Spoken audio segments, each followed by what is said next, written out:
എല്ലാ പ്രിയപ്പെട്ടവർക്കും ക്രിസ്തുയേശുവിന്റെ നാമത്തിൽ സ്നേഹവന്ദനം. 1 പത്രോസ് 2-ാം അധ്യായം 4-5 വാക്യങ്ങൾ ഇന്നത്തെ ചിന്തയ്ക്കായി നമുക്ക് വായിക്കാം. മനുഷ്യർ തള്ളിയതെങ്കിലും ദൈവസന്നിധിയിൽ ശ്രേഷ്ഠവും മാന്യവുമായ ജീവനുള്ള കല്ലായ അവൻ്റെ അടുക്കൽ വന്നിട്ട് നിങ്ങളും ജീവനുള്ള കല്ലുകൾ എന്ന പോലെ ആത്മീക ഗ്രഹമായി യേശുക്രിസ്തു മുഖാന്തരം ദൈവത്തിന് പ്രസാദമുള്ള ആത്മീക യാഗം കഴിപ്പാൻ തക്ക വിശുദ്ധ പുരോഹിത വർഗമാകേണ്ടതിന് പണിയപ്പെടുന്നു. വിശുദ്ധ പുരോഹിത വർഗവും ആത്മീക യാഗവും എന്നതാണ് നമ്മൾ ഇന്ന് ഒരുമിച്ച് ചിന്തിക്കുന്നത്. 4-ാം വാക്യം വായിച്ചു തുടങ്ങുന്നത്, മനുഷ്യർ തള്ളിയതെങ്കിലും ദൈവസന്നിധിയിൽ ശ്രേഷ്ഠവും മാന്യവുമായ ജീവനുള്ള കല്ലായ അവന്റെ അടുക്കൽ വന്നിട്ട്. ആരാണ് മനുഷ്യർ തള്ളിയ കല്ല്? അത് നമ്മുടെ കർത്താവായ യേശു ക്രിസ്തുവാണ്. അവൻ സ്വന്തത്തിലേക്ക് വന്നു, സ്വന്തമായവരോ അവനെ കൈക്കൊണ്ടില്ല.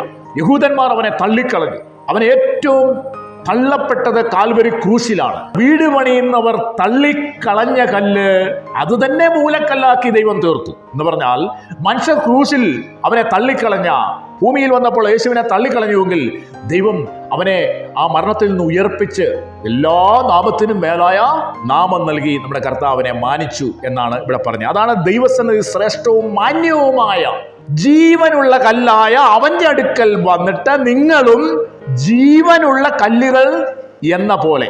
ഒന്നാമത് നമ്മളോട് പറയുന്നത് ജീവനുള്ള കല്ലായ ക്രിസ്തുവിന്റെ അടുക്കൽ വരണം. അപ്പൊ ഒരു വിശ്വാസിയുടെ ആത്മീക വളർച്ച നിദാനമായിരിക്കുന്നത് ജീവനുള്ള കല്ലായ ക്രിസ്തുവിന്റെ അടുക്കൽ വരണം എന്ന് പറഞ്ഞാൽ, ക്രിസ്തുവുമായി നമുക്കൊരു അവിഭേദ്യമായ ബന്ധം, നിരന്തരമായ ഒരു ബന്ധം നമുക്ക് ഉണ്ടാവണം. രണ്ടാമത്, ജീവനുള്ള കല്ലായ യേശുവിന്റെ അടുക്കൽ വന്നിട്ട് നിങ്ങൾ എന്ത് ചെയ്യണം? നിങ്ങളും ജീവനുള്ള കല്ലുകളാകണം. ജീവനുള്ള കല്ലുകൾ എന്ന പോലെ എന്ന് പറഞ്ഞാൽ യേശുവിനെ പോലെ ആകണം. യേശു നടന്നതുപോലെ നടക്കണം. യേശു സംസാരിച്ചതുപോലെ സംസാരിക്കണം. യേശു ജീവിച്ചതുപോലെ ജീവിക്കണം. അതാണ് യേശുവിനെ പോലെ ആകണം എന്ന് അവിടെ പറഞ്ഞു. മൂന്നാമത്തെ കാര്യത്തിലേക്ക് വരാം. ഒരു ആത്മീക ഗൃഹം പണിയപ്പെടണം, അഥവാ വിശ്വാസി പണിയപ്പെടണം. വിശ്വാസിയുടെ ആത്മീക വളർച്ച എന്ന് പറയുന്നത് ഒരിക്കലും ഒഴിവാക്കാൻ പറ്റത്തില്ല. ശിശു എന്ന നിലയിൽ വളരണം, സസ്യം എന്ന നിലയിൽ ഫ്രൂട്ട്ഫുൾ ആകണം, കെട്ടിടം എന്ന നിലയിൽ പണിയപ്പെടണം. ഇവിടെ കെട്ടിടത്തോടാണ് ഓർമ്മിച്ചിരിക്കുന്നത്. പണിയപ്പെടുക എന്ന് പറഞ്ഞാൽ വിശ്വാസി ആത്മീകമായി വളർച്ച പ്രാപിക്കണം. പണിയപ്പെടുമ്പോഴാണ് ബലമുണ്ടാകുന്നത്. 5-ാം വാക്യത്തില്, ജീവനുള്ള കല്ലായ അവന്റെ അടുക്കൽ വന്നിട്ട് നിങ്ങളും ജീവനുള്ള കല്ലുകൾ. ഈ ജീവനുള്ള കല്ല് ആരാ? യേശുവാ. യേശുവിന്റെ അടുക്കൽ വന്നിട്ട് നമ്മളും ആരാകണം? ജീവനുള്ള കല്ലാകണം. ഒരിക്കൽ യേശു ഇങ്ങനെ പരസ്യമായി ശുശ്രൂഷ ചെയ്തുകൊണ്ടിരിക്കുന്ന സമയത്ത് യഹൂദന്മാർ ഒരു 100-200 പേരെ, ഒരു സ്ത്രീയെ ഓടിച്ചു കൊണ്ടുവരിക യേശുവിന്റെ അടുക്കൽ. എല്ലാവരുടെയും കയ്യിൽ ഓരോ കല്ലുണ്ട്, എറിയാൻ കൊണ്ടിരുന്നിരിക്കുക. എറിയാനായിട്ട് യേശുവിന്റെ അടുക്കൽ കൊണ്ട് നിർത്തി. നിങ്ങൾ എന്തിനാ ഓടിക്കുന്നത്? സ്ത്രീയെ വ്യഭിചാരത്തിൽ പിടിക്കപ്പെട്ടവളാ ഇവളെന്ന് പറയും. ഇവളെ കല്ലെറിഞ്ഞു കൊല്ലണമെന്നാണ് മോശയുടെ പ്രമാണം പറയുന്നത്.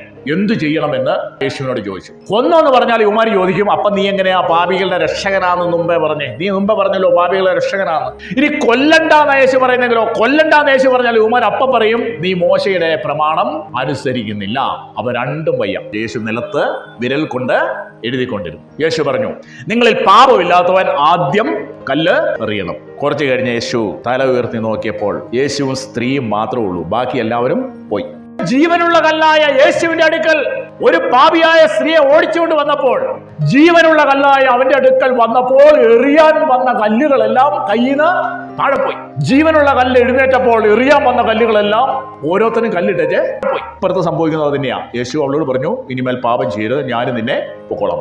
എങ്ങനെയാ പണിയപ്പെടുന്നതെന്നാ നമ്മൾ പറഞ്ഞേ. 5-ാം വാക്യം ശ്രദ്ധിക്കൂ. ജീവനുള്ള കല്ലുകൾ ചേർത്ത് വെച്ചിട്ടാണ് ആത്മീക ഗൃഹം, സഭ പണിയപ്പെടുന്നത്. അപ്പൊ നമ്മളെല്ലാം ജീവനുള്ള കല്ലുകളാണ്. യേശുവിന്റെ അടുക്കൽ വന്ന് നമ്മൾ ജീവൻ പ്രാപിച്ചു. യേശു പറഞ്ഞു, നിങ്ങൾ എന്റെ അടുക്കൽ വന്നാൽ നിങ്ങൾക്ക് ജീവൻ, നിത്യജീവൻ ഉണ്ടാവും. അപ്പൊ ജീവൻ പ്രാപിച്ച കല്ലുകളെ വെച്ചാണ് ആത്മീക ഗൃഹം, ദൈവത്തിന്റെ സഭ എന്ന കെട്ടിടം പണിയുന്നു. ചുമര് പണിയുന്നത് നിങ്ങൾ ശ്രദ്ധിച്ചിട്ടുണ്ടോ? ചുമര് അതിൽ ഓരോ കല്ലുകൾ വെക്കുന്ന കണ്ടിട്ടുണ്ടോ? ഞാനൊരു കല്ല, ഞാൻ 6 കല്ലിനെ ടച്ച് ചെയ്താ നിൽക്കുന്നത്. ബന്ധമാണ്.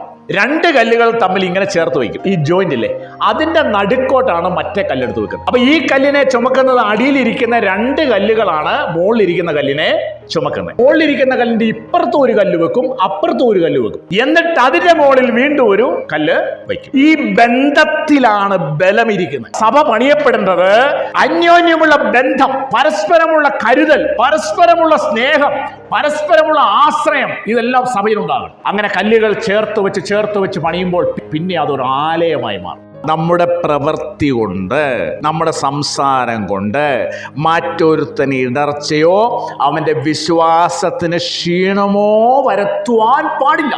സഭ അങ്ങനെ ആ ലെവലിംഗ് നടന്ന് ശരിയായി പണിത കല്ലുകളെല്ലാം അത് ചേർത്ത് വെച്ച് ഓരോ കല്ലിൻ്റെ ഇടയിൽ വിടവുണ്ട്, സിമെന്റ് ഇടുന്നത്. അത് പരിശുദ്ധാത്മാവ് എന്ന ആ സിമെന്റ് ഒക്കെ ഇട്ട് അതിനെ നല്ലപോലെ ഉറപ്പിച്ച് കല്ലുകളുടെ എല്ലാം പണി ഭംഗിയായി നടന്ന് അത് പ്ലാസ്റ്റർ ചെയ്ത് കഴിഞ്ഞാൽ പിന്നെ കല്ലുകളില്ല, പിന്നെ ആലയം മാത്രമേ ഉള്ളൂ. എന്താ അതിന്റെ അർത്ഥം? പിന്നെ ഹോളി സ്പിരിറ്റാണ് നിയന്ത്രിക്കുന്നത്. പരിശുദ്ധാത്മാവ് അതിന്റെ മേൽ ഇറങ്ങി വന്ന് എല്ലാവരെയും നിയന്ത്രിക്കും. അങ്ങനെ ഒരു സഭയാണ് അനുഗ്രഹിക്കപ്പെട്ട സഭ. അങ്ങനെ ഒരു സഭയാണ് ആത്മാവിനാൽ നടത്തപ്പെടുന്ന സഭ. നമുക്ക് അങ്ങനെ ഒരു പണിയപ്പെടുവാനായിട്ട് ഇടയായിത്തീർന്നു. ഇനി നാലാമത്തെ ചിത്രം എവിടേക്കാ വളരപ്പെടേണ്ടത്? 1 പത്രോസ് 2:5 വായിച്ചേ. നിങ്ങളും ജീവനുള്ള കല്ലുകൾ എന്ന പോലെ ആത്മീക ഗ്രഹമായി യേശുക്രിസ്തു മുഖാന്തരം ദൈവത്തിന് പ്രസാദമുള്ള ആത്മീക യാഗം കഴിപ്പാൻ തക്ക വിശുദ്ധ പുരോഹിത വർഗമാകേണ്ടതിന് പണിയപ്പെടുന്നു. നിങ്ങൾ വിശുദ്ധ പുരോഹിത വർഗമാകേണ്ടതിന് പണിയപ്പെടുന്നു. അന്ധകാരത്തിൽ നിന്ന് തന്റെ അത്ഭുത പ്രകാശത്തിലേക്ക് വിളിച്ചവന്റെ സൽഗുണങ്ങളെ പോഷിപ്പാൻ തക്കവണ്ണം തെരഞ്ഞെടുക്കപ്പെട്ട ജാതിയും രാജകീയ പുരോഹിത വർഗം. ഒന്ന്, പുരോഹിതന്റെ ജോലി എന്താണ്? ദൈവത്തെയും മനുഷ്യനെയും തമ്മിൽ അടുപ്പിക്കുക. മനുഷ്യർക്ക് വേണ്ടി ദൈവസന്നിധിയിൽ നിൽക്കുന്ന പ്രതിനിധിയാണ്. അപ്പം വിശുദ്ധ പുരോഹിത വർഗം എന്ന നിലയിൽ, പുരോഹിതന്മാരെന്ന നിലയിൽ നമ്മുടെ ജോലി എന്താ? തമ്മില് അടുപ്പിക്കണം. ക്രിസ്തീയ ജീവിതം പരവതാനി വിരിച്ച് സ്വീകരിക്കുന്ന പാതയല്ല. ക്രിസ്തീയ ജീവിതം കല്ലും മുള്ളും വേദനയും കഷ്ടതയും നിറഞ്ഞ സ്ഥലമാണ്. അതിനെ പോണം, അതിന് വില കൊടുക്കണം, സഹിക്കണം, പൊറുക്കണം, ക്ഷമിക്കണം. ഇതൊക്കെ നമ്മൾ ചെയ്യേണ്ടി വരും. കർത്താവ് പറഞ്ഞില്ലേ, നിങ്ങൾക്ക് ലോകത്തിൽ കഷ്ടമുണ്ട് എങ്കിലും ധൈര്യപ്പെടുവിൻ, ഞാൻ ലോകത്തെ ജയിച്ചിരിക്കും. വിശ്വാസ ജീവിതത്തിൽ മുമ്പോട്ട് നമുക്ക് ഈ ഓട്ടം ഓടണമെങ്കിൽ നമുക്ക് കഷ്ടം സഹിക്കാൻ തയ്യാറാകണം. അതുകൊണ്ടല്ലേ യേശു പറഞ്ഞ വിശ്വാസത്തിന് നായകനും പൂർത്തി വരുത്തുന്നവനുമായ യേശുവിനെ നോക്കുവിൻ. യേശുവിനെ നോക്കാവുള്ളൂ. ഇടത്തും വലത്തും നോക്കിയാൽ നമുക്ക് എന്നാ പറ്റും? നമ്മൾ ക്ഷീണിച്ചു പോകും. അതുകൊണ്ട് അടുത്ത വാക്യത്തിൽ പറഞ്ഞ നിങ്ങളുടെ ഉള്ളിൽ ക്ഷീണിച്ച് മടുക്കാതിരിക്കേണ്ടതിന് പാപികളാൽ തനിക്ക് നേരിട്ട വിരോധം സഹിച്ചവനെ ധ്യാനിച്ചോണം. എന്തുകൊണ്ട്? ക്ഷീണിച്ച് മടുക്കാനായിട്ട് സാധ്യത ഉണ്ട്. പ്രാർത്ഥിക്കണം, നീ എനിക്ക് പരിചയമായിരിക്കണം. ഈ പണി നമുക്ക് നടക്കേണ്ടത് അങ്ങനെയാണ്. പിന്നെ രണ്ടാമത് പറയാ, പുരോഹിതന്റെ ഡ്യൂട്ടി എന്താ? യാഗം കഴിക്കുക.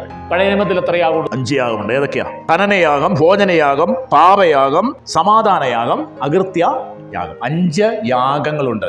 അപ്പൊ പുരോഹിതന്റെ ജോലി യാഗം കഴിക്കുകയാണ്. പുതിയ നിയമ പുരോഹിതന്മാർക്ക് യാഗം ഉണ്ടോ? ഉണ്ട്. പുതിയ നിയമസഭയിലെ പുരോഹിതന്മാരാ നമ്മൾ. പഴയ നിയമത്തിൽ 5 യാഗമുണ്ട്, നമുക്കും 5 യാഗമുണ്ട്. ഒന്നാമത്തെ യാഗം ഫിലിപ്പിയർ 2:17. എന്നാൽ നിങ്ങളുടെ വിശ്വാസം എന്ന യാഗം അർപ്പിക്കുന്ന ശുശ്രൂഷയിൽ എൻ്റെ രക്തം ഒഴിക്കേണ്ടി വന്നാലും ഞാൻ സന്തോഷിക്കും, നിങ്ങളോട് എല്ലാവരോടും കൂടെ സന്തോഷിക്കും. വിശ്വാസം എന്ന യാഗം. അപ്പൊ വിശ്വാസം എന്നത് ഒരു യാഗമാണ്. വിശ്വാസം എന്നത് നേട്ടമല്ല, യാഗമാണ്. യാഗം നഷ്ടമാകട്ടോ. യാഗം എന്ന് പറയുന്നത് കൊടുക്കുക. യാഗം എന്ന് പറയുന്നത് ബലിപീഠത്തെ കൊണ്ടുവച്ച് അറക്കുക, അതിന്റെ ജീവൻ അവിടെ അർപ്പിക്കുക. ജീവിതത്തിൽ നമുക്ക് നീറുന്ന ഒരു പ്രശ്നം വന്നു, ഇതുവരെ നമ്മൾ ദൈവത്തെ ഡിപ്പെൻഡ് ചെയ്തു പോയത്, ദൈവത്തിലാണ് നമ്മൾ ശരണം വെച്ചത്, ദൈവത്തിൽ ആശ്രയിച്ചു, ഒത്തിരി പ്രാർത്ഥിച്ചു, പ്രശ്നങ്ങൾക്കൊന്നും ഉത്തരം കിട്ടിയില്ല. എന്നാൽ വിശ്വാസം പോകരുത് മനസ്സിൽ. അവിടെയാണ് വിശ്വാസത്തിന് വില കൊടുക്കുന്നത്. പ്രതിസന്ധികളോട് ഇങ്ങനെ ഏറ്റുമുട്ടിയ സമയത്ത്, നിരന്തരമായ ഏറ്റുമുട്ടലുകൾ ഉണ്ടായപ്പോൾ നമ്മുടെ അകത്തെ വിശ്വാസം ചോർന്നു പോയിട്ടുണ്ട്. അങ്ങനെ ചോർന്നു പോകാൻ സാധ്യതയുണ്ട്. അതാ വിശ്വാസം എന്ന യാഗമാണ്. ആദിമ സഭ, ആ സഭയിലെ വിശ്വാസികൾ അവർക്ക് വിശ്വസിക്കുക, മരിക്കുക, അല്ലെങ്കിൽ വിശ്വാസം ത്യജിക്കുക, ജീവിക്കുക. ഈ 2 ഓപ്ഷനേ അവർക്കുള്ളൂ. ആദ്യ നൂറ്റാണ്ടിലെ ഭക്തന്മാർ അവർ വിശ്വസിച്ച് മരിച്ചു. അതുകൊണ്ടാണ് അവർ തീപ്പന്തങ്ങളായി തീർന്നത്. നീ യേശുവിനെ തള്ളിക്കളയുന്നു എന്ന് ചോദിച്ചു. നീ വിശ്വാസം ത്യജിക്കുകയാണെങ്കിൽ നിന്നെ അഴിച്ചുവിടാന്ന് പറഞ്ഞു. ഇല്ല, യേശു എന്നെ സ്നേഹിച്ചു, അവൻ കാൽവരിയോളം എന്നെ സ്നേഹിച്ചു, എന്റെ പ്രാണന് വേണ്ടി അവൻ അവന്റെ പ്രാണൻ എനിക്ക് വെച്ചു തന്നു, എന്റെ പാപത്തിന് വേണ്ടി അവൻ തന്റെ രക്തം ചൊരിഞ്ഞു തന്നു, ഞാൻ അവനെ ഉപേക്ഷിക്കില്ലെന്ന് പറഞ്ഞു. ഉടനെ നീറോ ചക്രവർത്തി പറഞ്ഞ തീപ്പന്ത എണ്ണ തുണി ചുറ്റി അവനെ കത്തിച്ചു. അനേക ഭക്തന്മാർ ഈർച്ചവാളിനാൽ അറക്കപ്പെട്ടു. അനേക ഭക്തന്മാർ ഈ വിശ്വാസത്തിന് വേണ്ടി സിംഹത്തിന്റെ വായിലെ ഇരയായി തീർന്നു. അതുകൊണ്ട് ഭക്തന്മാർ പറഞ്ഞത്, കഷ്ടതയോ നഗ്നതയോ പട്ടിണിയോ ഉയരത്തിനോ ആഴത്തിനോ ഒന്നും ഞങ്ങളുടെ കർത്താവായ യേശുക്രിസ്തുവിലുള്ള ദൈവത്തിന്റെ സ്നേഹത്തിൽ നിന്ന് ഞങ്ങളെ വേർപിരിപ്പാൻ കഴിയുകയില്ല എന്ന് പറഞ്ഞത്. അതാ വിശ്വാസ യാഗം എന്ന് പറയും. വിശ്വാസം ഒരു യാഗമായി അർപ്പിക്കണം. വിശ്വാസത്തിന് വില കൊടുക്കണം. പുരോഹിതന്റെ യാഗത്തിൽ ഒന്നാമത്തെ യാഗമാണ് വിശ്വാസം എന്ന യാഗം. രണ്ടാമത്തെ യാഗം റോമാലേഖനം 12:1-2. സഹോദരന്മാരെ, ഞാൻ ദൈവത്തിൻ്റെ മനസ്സലിവ് ഓർപ്പിച്ച് നിങ്ങളെ പ്രബോധിപ്പിക്കുന്നത്, നിങ്ങൾ ബുദ്ധിയുള്ള ആരാധനയായി നിങ്ങളുടെ ശരീരങ്ങളെ ജീവനും വിശുദ്ധിയും ദൈവത്തിന് പ്രസാദവുമുള്ള യാഗമായി സമർപ്പിപ്പിൻ. ഈ ലോകത്തിന് അനുരൂപരാകാതെ നന്മയും പ്രസാദവും പൂർണ്ണതയുമുള്ള ദൈവഹിതം ഇന്നതെന്ന് തിരിച്ചറിയേണ്ടതിന് മനസ്സ് പുതുക്കി രൂപാന്തരപ്പെടുവിൻ. സമർപ്പിക്കുന്ന യാഗം രണ്ടാമത്തെ യാഗമാ. ഓരോ വിശ്വാസിക്കുമുള്ള യാഗമാ. തൻ്റെ ശരീരങ്ങളെ സമർപ്പിക്കണം. ആർക്ക്? ദൈവത്തിന്. എങ്ങനെ സമർപ്പിക്കണം? ജീവനും വിശുദ്ധിയും ദൈവത്തിന് പ്രസാദവുമുള്ള യാഗമായി സമർപ്പിക്കണം. നമുക്ക് അങ്ങനെ ഒരു സമർപ്പണം നടക്കും. രണ്ടാമത്തെ യാഗമാണ് സമർപ്പണം എന്ന യാഗം. മൂന്നാമത് എബ്രായലേഖനം 13:15. അതുകൊണ്ട് അവൻ മുഖാന്തരം നാം ദൈവത്തിന് അവൻ്റെ നാമത്തെ ഏറ്റുപറയുന്ന അധരഫലമെന്ന സ്തോത്രയാഗം ഇടവിടാതെ അർപ്പിക്കുക. അധരഫലം എന്ന സ്തോത്രയാഗം. പുതിയ നിയമ പുരോഹിതൻ എന്ന നിലയിൽ ദൈവാലയത്തിൽ സഭ എന്ന ആലയത്തെ കടന്നു വന്നാൽ പുതിയ നിയമ വിശ്വാസിക്കുള്ള മൂന്നാമത്തെ യാഗമാ, അതിപ്രധാന യാഗമാ.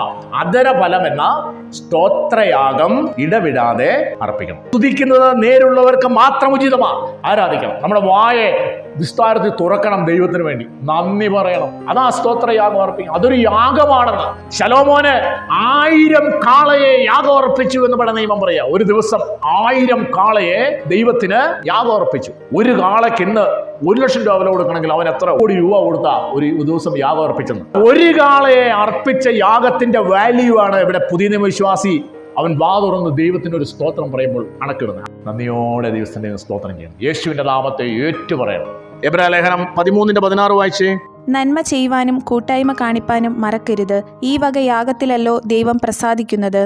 നന്മ ചെയ്യാനും കൂട്ടായ്മ കാണിക്കാനും മറക്കരുത്. ഇതൊരു യാഗമായി. നന്മ ചെയ്യാൻ അവസരം കിട്ടുമ്പോൾ എന്ത് ചെയ്തോളണം? നന്മ ചെയ്യാം. ഒരാൾക്ക് വേണ്ടി പ്രാർത്ഥിക്കാൻ അവസരം കിട്ടിയാൽ പ്രാർത്ഥിച്ചോ. ദൈവത്തിന്റെ സന്നിധിയിൽ അതൊരു കണക്കിടും. നന്മ ചെയ്യാനും കൂട്ടായ്മ കാണിക്കാനും മറക്കരുത്. ഒരു യാഗമാണ്. അഞ്ചാമത്തെ യാഗം റോമർ 15:15 വായിച്ചേ.